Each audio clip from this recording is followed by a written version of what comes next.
Ano po ang advice nyo kay PRRD?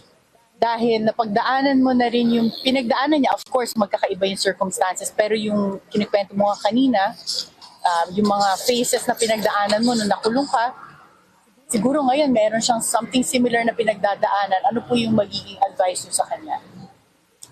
Well, number one na advice ko is, boss, eto na, huwag kang magagalit, boss, ha? Pero ito yung, hindi ko dinasal na makulong ka.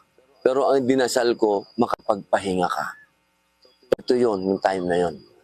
Makapahinga ka at makagawa ng libro. Kasi lagi kong sinasabi sa kanya yon, boss, panahon na para gumawa ka ng libro. Yung ideology natin, maisulat mo.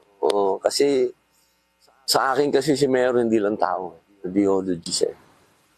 And the ideology that he represents is Opo. what? Wow, ma'am. Change. Kailangan natin ng bago. Yan ang ideology ni Mayor. Pag nakikita mo siya, kaya natin magbago. Nagawa sa Davao, nagawa niya sa Pilipinas, nagkaroon lang ng pandemic.